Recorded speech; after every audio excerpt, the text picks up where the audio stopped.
Assalamualaikum warahmatullahi wabarakatuh. Gimana kabarnya anak-anak semua? Alhamdulillah baik Pak. Alhamdulillah. Semoga kita selalu dalam keadaan yang baik-baik saja.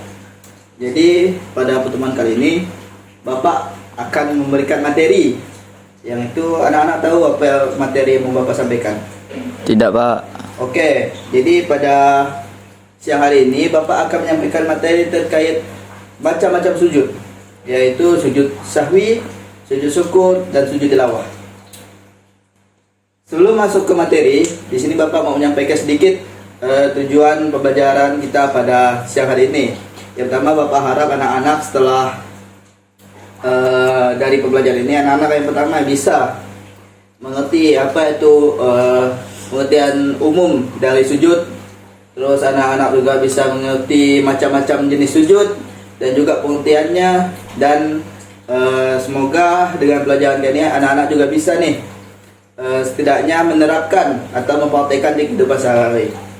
Oke, itu saja tujuan pembelajarannya. Kita langsung ke materi. Materi pertama ialah pengertian umum dari sujud. Sini anak-anak pasti tahu bahwasanya sujud itu adalah salah satu bentuk kita menghambakan diri kepada atau merendahkan diri kepada yang menciptakan kita, yaitu Allah Subhanahu wa taala. Di mana sujud ini sebagai simbol ketaatan dan juga simbol kerendahan diri kita, di mana kita merasa bahwasanya kita itu hanyalah makhluk ciptaan yang diciptakan oleh Yang Maha Kuasa, itu Allah Subhanahu wa taala. Jadi itu adalah pengertian umum dari sujud yang bisa Bapak kasih tahu. Lanjut, sekarang kita ke 3 sujud tadi, yaitu sujud sahwi, sujud syukur, dan sujud tilawah. Oke, bentar. Di sini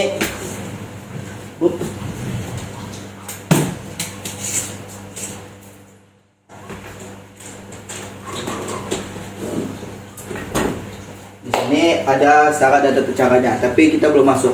Kita masuk ke pengertiannya terlebih dahulu. Sujud sahwi. Oke, kita masuk ke pengertian sujud sahwi.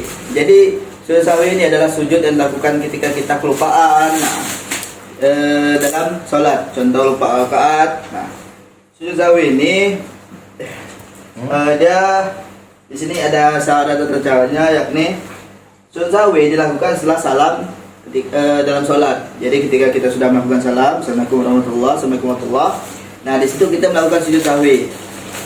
Terus kita lanjut ke pengertian sujud syukur. Sujud syukur ini adalah sujud yang dilakukan kita merasa bahwasanya kita mendapat kenikmatan oleh Allah SWT. Contoh, kita dapat HP baru, terus dengan untuk mensyukurinya itu kita melakukan sujud syukur gitu. Nah itu. Terus sujud tilawah ini adalah sujud yang dilakukan ketika kita mendengarkan ayat, yaitu ayat sajadah. Biasa di dalam Quran itu ada sebanyak 14 yang saya tahu. Oke, di sini kita masuk ke syarat dan tata cara melaksanakan sujud tadi.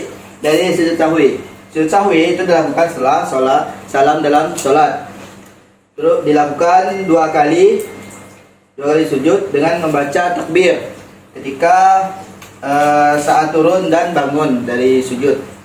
Selanjutnya boleh di tempat yang sama atau pindah tempat. Jadi ketika salam, kalau mau di tempat itu boleh, atau mau pindah ke tempat lain juga boleh. Terus yang terakhir ialah setelah sujud membaca doa dan salam lagi. Nah, jadi setelah melakukan sujud itu sebanyak 2 kali, nanti ada bacaan doanya. Nanti kawan-kawan bisa cari doanya, dan setelah baca doa nanti salam lagi, Assalamualaikum warahmatullahi dan Assalamualaikum warahmatullahi. Itu tata cara melaksanakan sujud sahwi dan syaratnya ya. Selanjutnya ialah yang kedua adalah sujud syukur. Sujud syukur ini bisa dilakukan ketika tidak sholat. Nah, jadi dia itu tidak harus dalam sholat sujud syukur ini. Dan yang kedua ialah minimal 2 kali dalam sujud. Seperti sujud sahwi, dia dilakukan 2 kali minimal. Nah, terus boleh membaca doa syukur saat sujud, seperti membaca Alhamdulillahirrahmanirrahim, seperti itu. Misalnya yang terakhir adalah tidak ada ketentuan khusus. Jadi sujud syukur ini dia bebas kapanpun, dari manapun kita mau melakukannya. Tidak wajib di dalam sholat. Ya. Oke, selanjutnya yang terakhir adalah sujud tilawah. Nah, dilakukan ketika mendengar ayat sajadah atau sujud. Jadi baru dilakukan ketika misalnya kita sedang mengaji terus kita mendapati ayat sajadah. Nah, itu disunahkan untuk melakukan sujud tilawah. Selanjutnya ialah bisa dilakukan di dalam sholat maupun tidak. Nah, jadi dia ini bisa dilakukan ketika kita melaksanakan sholat maupun kita di luar sholat. Nah, yang selanjutnya ialah 1 kali sujud per ayat. Jadi dia tidak seperti sujud sahwi dan sujud syukur. Dia hanya dilakukan 1 kali sujud saja, dan itu dilakukan per ayat yang ditemui. Tuh. Selanjutnya ialah disunahkan membaca Subhana Rabbiyal A'la ketika melaksanakan sujud itu ya. Dan yang terakhir adalah jika di dalam sholat itu bisa digabung dengan sujud ketika kita sedang sholat, ataupun juga bisa dipisah. Itu tergantung ketentuan yang sudah ditetapkan. Mungkin itu saja materi yang bisa Bapak sampaikan kepada anak-anak. Karena materi kita sudah selesai, Bapak mau ngetes kepahaman anak-anak nih mengenai sujud. Nah, Bapak mau nanya nih kan anak, sujud sahwi itu bila sih dilakukannya? Saat lupa rakaat, Pak. Nah, betul sekali. Sujud sahwi itu dilakukan ketika kita lupa rakaat dalam sholat. Nah, oke, mungkin di sini Bapak akan menyimpulkan sedikit tentang pembelajaran kita pada siang hari ini. Tapi sebelum kesimpulan, Bapak mau memberi tugas rumah untuk anak-anak. Nah, jadi tugas rumah itu anak-anak nanti silahkan cari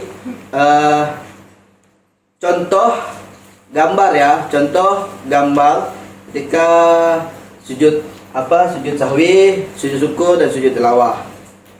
Oke, mungkin itu tugas rumah yang Bapak kasih. Nah, kesimpulan dari pembelajaran kita siang hari ini ialah bahwasanya sujud itu adalah bentuk kita merendahkan diri atau sebagai bentuk ketaatan kepada Allah SWT. Nah, sujud itu juga ada beberapa sujud yang disunahkan, seperti sujud sahwi, sujud tilawah, dan sujud syukur. Di mana ketiga ini memiliki tata cara pengerjaan yang berbeda, tapi sejatinya mereka bertiga ini dilakukan untuk mengikuti sunnah oleh Nabi Muhammad SAW. Jadi mungkin itu saja kesimpulan pembelajaran kita pada hari ini.